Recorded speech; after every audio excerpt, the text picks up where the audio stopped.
speaking of harrowing experiences at the hands of extraordinarily wealthy and powerful men, you may or may not have noticed that the other day, Diddy, also known as P. Diddy, also known as Puffy, also known as Puff Daddy, also known once upon a time as Love. There was a short stint with that particular alias.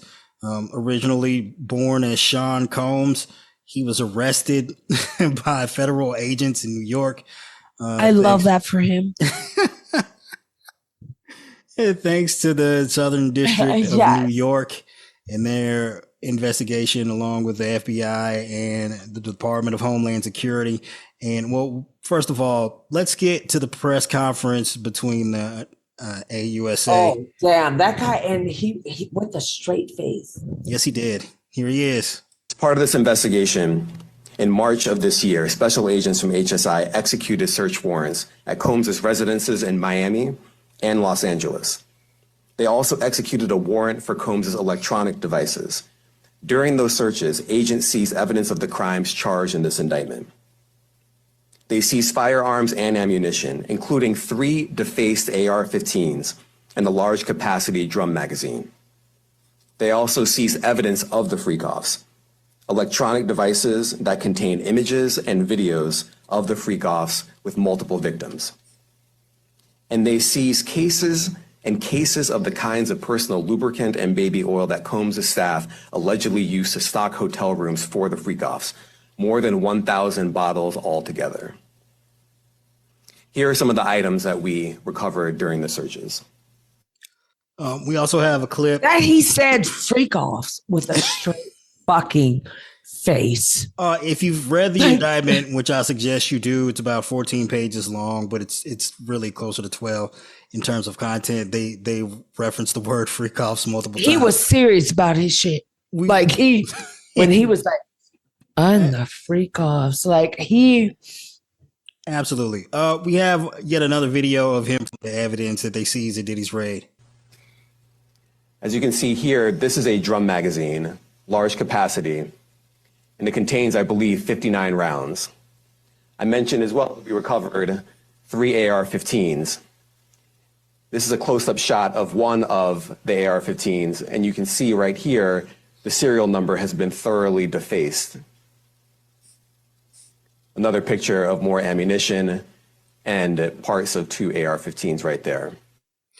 All right, so no one in America gives a fuck about guns. That's the country we live in, but it is extraordinarily ironic that the individual who was snooping around Trump's golf course the other day, who was arrested, was also filing the serial numbers off of his assault-styled rifles.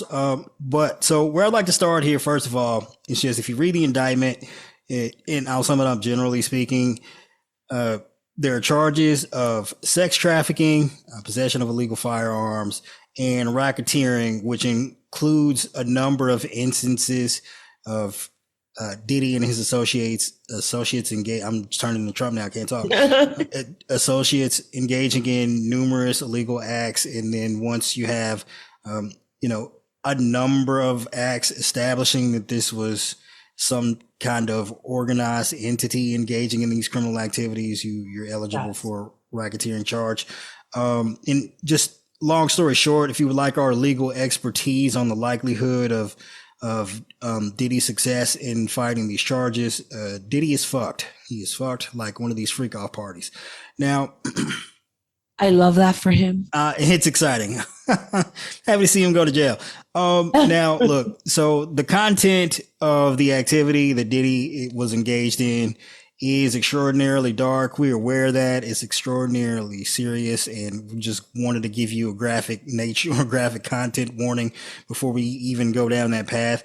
And us specifically, we're going to try and veer away from the darkness as much as possible. We understand the serious nature of this, but also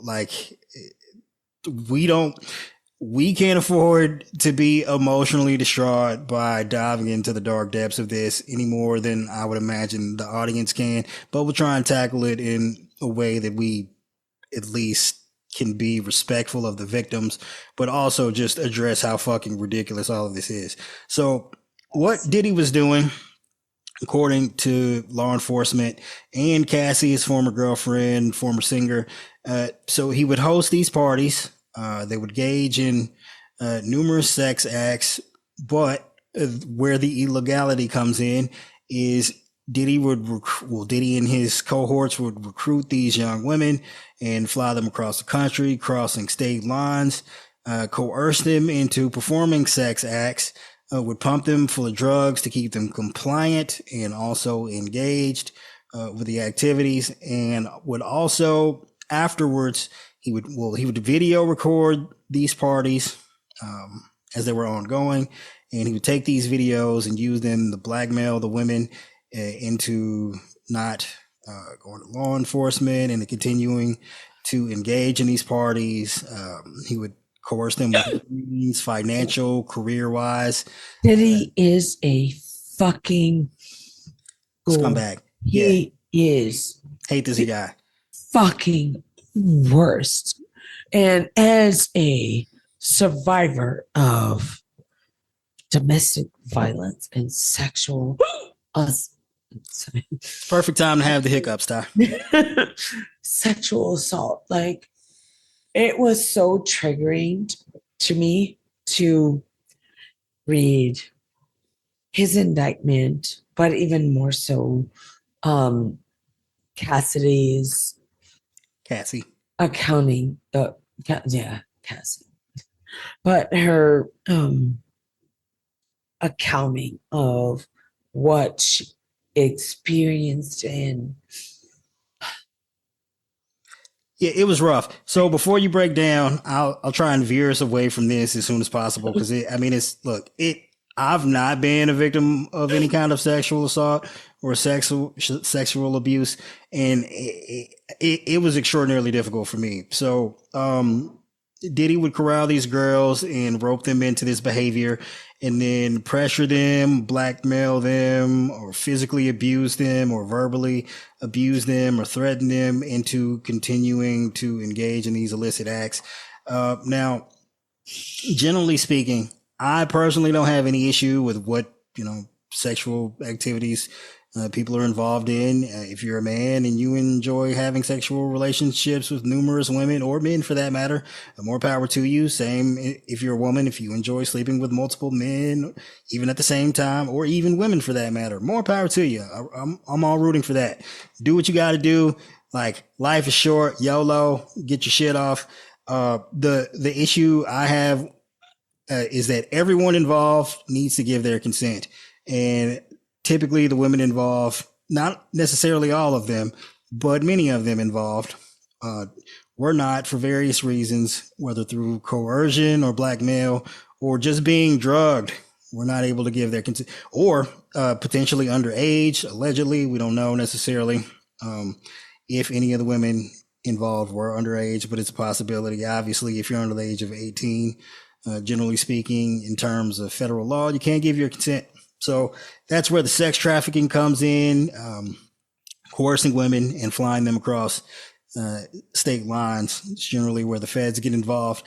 And from what I understand, I would imagine this investigation has been going on for a couple of years minimum at this point. Obviously, we had Cassie file a lawsuit that made a bunch of these allegations public initially. Diddy immediately settled that, like a day after the lawsuit was filed. We also had an incident where in a hotel, it appears as though there was video of Cassie fleeing a hotel room in which Diddy was present. She made it all the way down the hall to the elevator, shoeless, so she was fleeing under duress. And Diddy made his way down the hallway in a towel and proceeded to physically assault her. It's extraordinarily disgusting. I think we've aired it previously on the podcast. We won't be doing so today. It's extraordinarily graphic. You don't have to watch it, but it does exist. And if you choose to watch it, it's pretty tough. It's gross for a number of reasons, not just the extraordinarily violent nature of the physical assault, but I think what I found noteworthy about watching it was Cassie's reaction. like once Diddy ran down the hall and caught her, and get this, like she's fully clothed. He's got one hand free basically because he's holding up his towel with the other one because he doesn't have on any clothes. And as opposed to fighting back as someone would typically do in a stressful situation where you have like heightened adrenaline and whatnot, a fight or flight response, she neither fought nor fled. She kind of just gave up like a, yeah, I know it was tough. You know, and I don't want to compare Cassie to a dog in the sense that like it has nothing to do with any kind of, you know, gender associations you might have with that comparison. But you know how like if you have a dog and it's been caged and it's been beaten and abused to a point, at some point you no longer need the cage. Right? You can let the dog out of the cage. The dog isn't going to do anything. It's not going to fight. It's not going to bark. It's not going to bite.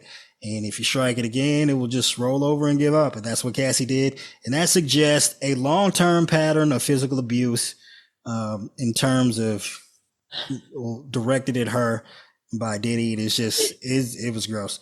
It was tough. Tore me up.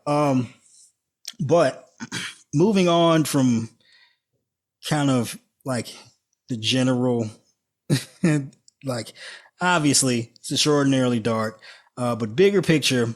So one of the things that was probably noteworthy if you were reading the indictment is it wasn't extraordinarily clear on times, dates, names of individuals involved in this activity, procuring drugs and procuring girls and organizing these parties and whatnot. But you can imagine with the way they worded the indictment and the way they referenced the fact that, you know, Diddy was basically using his companies were doubling as like legit businesses, but also his employees were like on the side arranging all of these activities in order to take advantage of these women and probably men. Like I'm not necessarily sure on how many of the victims, the unwilling participants were male or female. It's not really clear in that regard. But I think if you would imagine the Southern District of New York spent a few years building this case, but Diddy is the only one indicted with charges of racketeering, and they're referencing his interactions with numerous people that he was basically in control of. I would imagine a number of those individuals are likely either cooperating or they're targets of the investigation, which the U.S. attorney for the Southern District did note that the investigation was ongoing in both terms of Diddy and his associates, and then more charges could follow. So be on the lookout for that. But I clearly think, you know, just given the nature of Cassie's suit against Diddy, that she's likely been cooperating at least for some time, if not possibly the individual who sparked the investigation in the first place. And there's a bunch of crazy shit in some of the allegations she made. So you may remember once upon a time, Cassie had a brief romantic interest in an artist, Kid Cudi. Well, that shit is wild. It's wild. Fuck to me. So yeah. So Diddy has a jealous streak, obviously. But upon hearing of this romantic interest in Kid Cudi, there was an incident where Kid Cudi's car exploded, and it is allegedly, well, Diddy allegedly is involved in the placing of a car bomb on Kid Cudi's car and caused it to explode. It's fucking bananas. Like this dude is running around like the mob, dog. He's like blowing up cars and beating people and got the AKs and the tug. Is wild. It's bananas, man. I am putting a bomb and blowing up a motherfucker. Like, I can't even wrap my head around that shit. Like, yeah, like, you know, you and me, we might, well, I don't know how you roll because you might know some dudes, but like, if I want to, like, you know, if I'm having an issue with someone and it's going to result in some violence, maybe I got a couple guys I can call to like show up at your spot and like kick your ass. Maybe. Yeah. I ain't got nobody that knows how to procure a car bomb, install it on your vehicle, and remote detonate it or attach the wires to your door sensor so that when you get in the car, it explodes. I mean, this is just, this is wild shit, man. This is beyond bonkers. For But real. Like, really, it is. Like, fucking all the way fucking live. I'm like, yeah, I don't know. It's extraordinarily it's wild. But if you think about other instances in Diddy's past that kind of show that he does indeed have a jealous streak.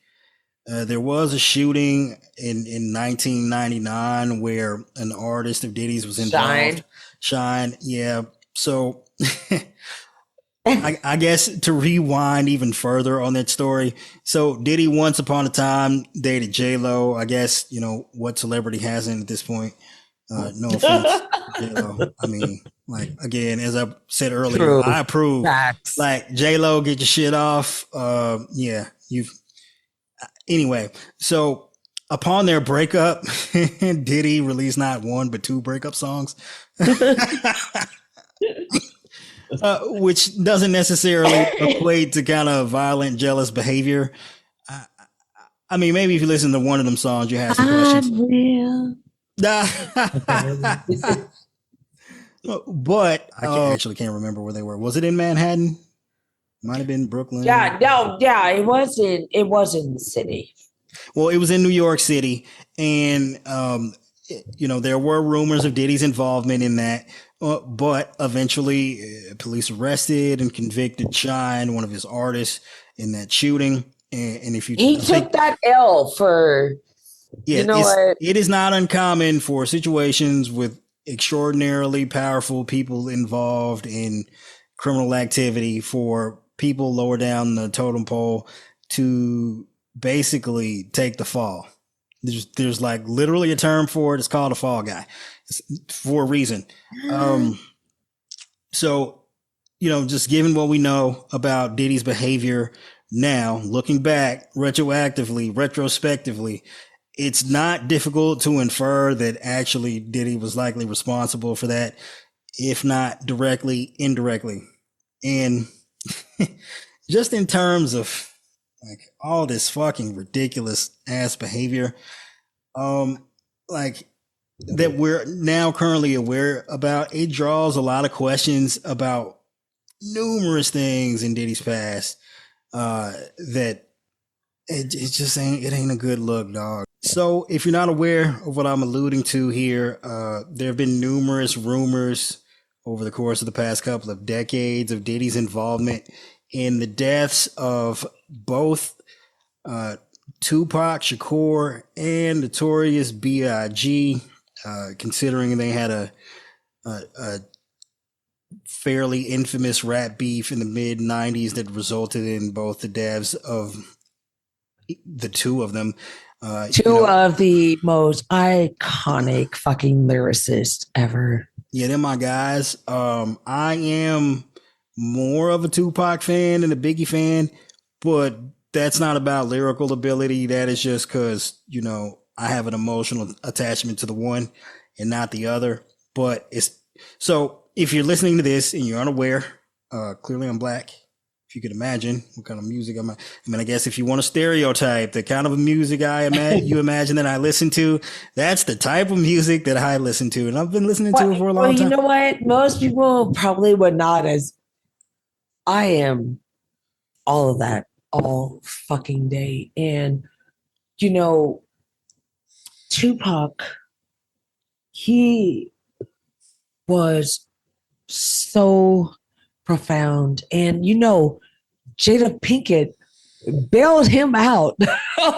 Fucking, which a lot of people don't know about. Like, she was ride or fucking die. Nah, she loved that dude. Jada Pinkett Smith, for the record, will still readily speak about her infatuation and love for Tupac Shakur, even though she's currently married to Will Smith. And anyway, we all know what's been going on with Will Smith. This he ain't can slap like a motherfucker. He can slap. You can imagine. You can imagine with everything that Will Smith's been going through, and given some of the insecurities he might have about his relationship with his wife. Not that I'm condoning this, but I'm saying, given all of that, you might could understand if you know all of the relevant information how Will Smith ended up at the Oscars on the stage slapping the shit out of Chris Rock. Is a lot there. Like Keep that would. my mama's All right. name out your motherfucking mouth. Yes, Like, and look, and that's not the first. Like, so Will Smith, Chris Rock, Jada Pinkett, all friends, numerous interactions over the course of the years. Like, it's not. It didn't just come out of nowhere, but we don't have time to do that. We're doing something totally different here. But so yes, I love hip hop music. Tupac's my guy. Used to listen to him as a kid. But that aside, with what we know about Diddy's behavior over the course of the past, 15 years or so, if you just go back another 10 years, you could draw a straight line from Tupac, Biggie to, all of this weird behavior with the sex parties and using the video to blackmail women and possibly other attendees to keep them quiet. Car bombs all the way to now. You can draw a straight line. So in terms of Diddy being a jealous ex, and like we're going into super, deep, dark Reddit conspiracy theory level land here. There's been lots of questions about Diddy's sexuality over the years. And again, no one on this podcast really cares about your sexual preferences. You can suck all the dicks you want if you're a guy. We don't care. But there were lots of rumors over the course of the years about, Diddy's preferences for men. And if you've been keeping up with current affairs about these freak offs, you might be aware of some rumors in that regard. But it's entirely possible that Biggie's death wasn't actually related to the rap beef, and it might have been more related to the possibility that Biggie was trying to leave Diddy's label. But in terms of where their relationship was personally, you might could call it a breakup. And, it's... No, I get that. It's entirely I get that. That makes a whole hell of a lot of sense. It is entirely possible that much like when Cassie was trying to flee the hotel room and Diddy got super violent, Biggie trying to flee Diddy resulted in extraordinary violence. And like I have an instance of a clip that might make you wonder if some of those rumors may be accurate. I don't think people realize like how young we were, so we're actually like kids in this multi-billion-dollar industry. Now, I personally don't see anything extraordinarily unusual about two men expressing their affection for each other in terms of, verbally saying, I love you, man.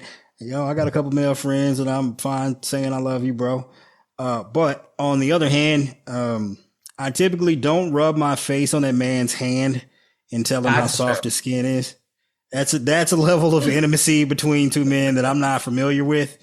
Like I don't know any. I mean, maybe there are straight guys that kick it like that. I don't know, but just from what we know about Diddy's behavior in terms of his possessiveness over his romantic relationship. No, that you mentioning that, but that is exactly what it was with Cassie.